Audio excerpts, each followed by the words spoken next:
దేవుని యొక్క వాక్యాన్ని మనం ధ్యానించుకుందాం. ఈ లోకంలో దేవుడు సృష్టి ఆరంభంలోనే మొట్టమొదటి మనిషిని ఎప్పుడు చేస్తున్నాడు? మొట్టమొదటి మనిషిని అవ్వా ఆదముగా సృష్టించి ఉన్నాడు. ఆ సమయంలోనే అవ్వా ఆదాముగా కలిగినటువంటి మొట్టమొదటి బిడ్డ ఎవరు? కయ్యూను. మరి అక్కడ అవ్వమ్మ ప్రార్థన చేస్తుంది ఏమని? యెహోవా వలన నేను ఒక మనుష్యుని సంపాదించుకున్నానని. మరి ఈ రోజున కూడా మరి మనిష అలాగే యేసుబాబు ఇద్దరు కూడా దేవుని యందు కృతజ్ఞత కలిగి ఉండాలి. అవ్వమ్మ ఏం చెప్తుంది? యెహోవా వలన నేను ఒక మనిషిని సంపాదించుకున్నా, అంటే ఒక కుమారుని నేను సంపాదించుకున్నాను. ఈ విషయం మనందరికీ వాక్యం ద్వారా దేవుడు తెలియపరుస్తున్నాడు. మంచిది. ఎందుకంటే దేవుడు ఏది చేసినా మంచిది మంచిది మంచిది అని ఆయన చేశాడు.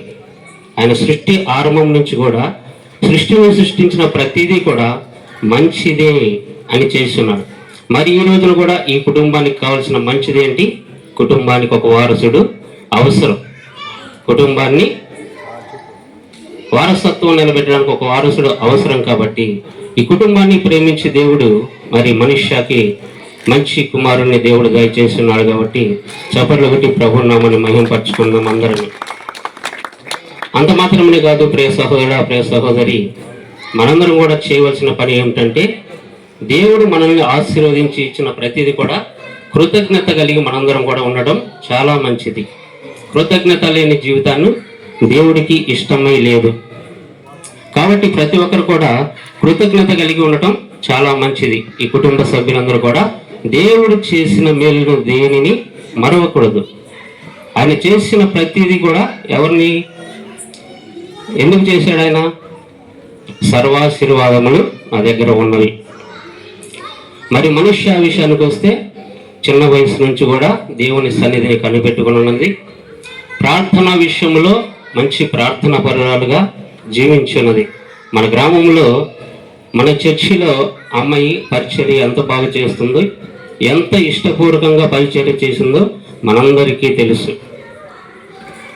మన గ్రామంలో ఉన్న ప్రతి ఒక్కరికి కూడా తెలుసు. మరి ఈ రోజున అందరూ ప్రేమించి మనుష్యాన్ని అలాగే ఆమెకి ఇచ్చిన కుమారుణ్ణి మనందరం కూడా ఇక్కడికి ఆశీర్వదించడానికి వచ్చిన మనందరం కూడా ఈ రోజున ప్రభువు మాట్లాడుతూ మరి కుమారుని అనుగ్రహించినప్పుడు కుమారుని మనం ఎలా పెంచి పోషించాలి?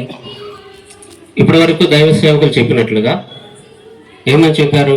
బాలును నడవలసిన త్రోవను వాడికి మనము బాల్య దినం మందే చూపించాలి, నేర్పించాలి, వాడి నడవని సరి చేయించాలని దైవ సేవకుల ద్వారా పరిశుద్ధాత్మ దేవుడు మాట్లాడినట్లుగా మనం ఈరోజు ఒక చిన్న వాక్యాన్ని చదువుకుందాం. యోబు గ్రంథం 1వ అధ్యాయము 5వ వచనం చదువుకుందాం. మనిష అలాగే యేసుబాబు ఇద్దరు కూడా చేయవలసిన పనిని పరిశుద్ధాత్మ దేవుడు ఈరోజు తెలియపరుస్తున్నాడు.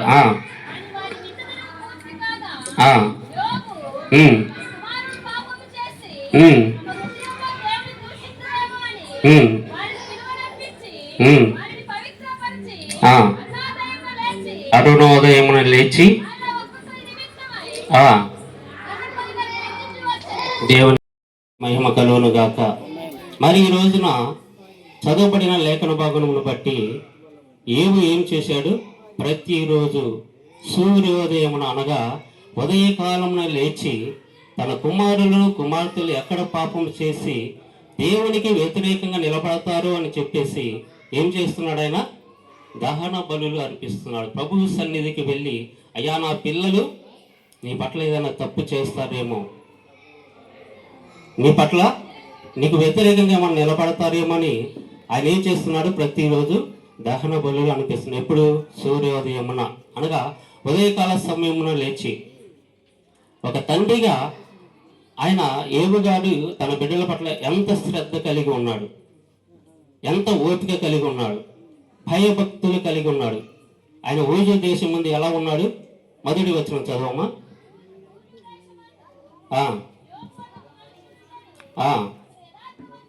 యథార్థవంతుడును న్యాయవంతుడనై మొట్టమొదటిగా తల్లిదండ్రులు ఎలా ఉండాలి? దేవుని యందు భయభక్తులు కలిగి చెడుతనమును విసర్జించి చెడుతనమును విసర్జించి ఏం చేయాలి? అరుణోదయమున లేచి తల్లిదండ్రులైన వారు ఏం చేయాలి? ఇచ్చినటువంటి కుమారునికి మనమందరం కూడా ఏం చేయాలి? ప్రభువుకు అప్పగించుకోవాలి. మనల్ని, మన పిల్లల్ని మనందరం కూడా ప్రభువుకు సమర్పణ చేసుకోవాలి. ఈ రోజున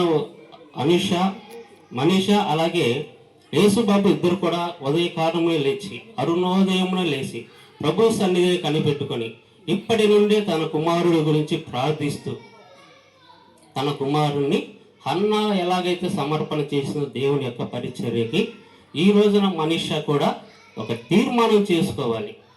ఈ తీర్మానం చేసుకున్నది అంటే దేవుడికి చాలా ఇష్టమైనది. ఎవరైనా సరే ప్రతి ఒక్కరు కూడా తీర్మానం లేని జీవితాలు దేవునికి ఇష్టమై లేవు. కాబట్టి అందరూ తీర్మానం కలిగిన జీవితం తీర్మానం చేసుకోవాలి. కాబట్టి ప్రతి ఒక్కరు తీర్మానం చేసుకొని ఇక్కడ అవ్వమ్మ ఎలాగైతే ప్రార్థించిందో నేను దేవుని దయ వల్ల ఒక మనిషిని సంపాదించుకున్నాను అని ఈ రోజున మనీష యేసుబాబు కూడా దేవుని దయ వలన కుమారుని సంపాదించుకున్నారు. కాబట్టి వీరిరువురు కూడా దేవుని చేత ఆశీర్వదించబడిన వారు, మరి ధన్యులు ఉన్నారు. కాబట్టి ఈ ధన్యతను మనీష ఎప్పుడు వదులుకోదని నేను నమ్ముచున్నాను. అందరూ నమ్మాలి. ఓకే మనీష, మంచిది. నువ్వు నమ్మకంగా దేవుని యందు నీ కుమారుని దేవుడే రక్షిస్తాడు. ప్రతి ఉదయమున లేచి ప్రార్థించు. ఎందుకంటే నీకు ప్రార్థన అలవాటు ఉంది, నువ్వు ప్రార్థన పరురాలి.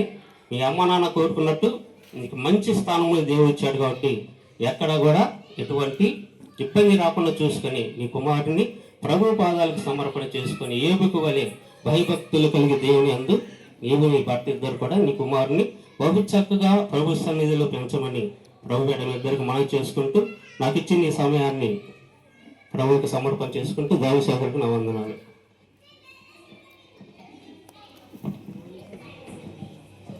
సరే, మంచిది. ఇచ్చినటువంటి సమయాన్ని సద్వినియోగం చేసుకున్నటువంటి దైవజనులు, మనకు చక్కగా వాక్యం చెప్పినటువంటి దైవజనులకి మన యొక్క సంఘం తరఫున మా యొక్క ప్రత్యేకమైనటువంటి వందనాలు.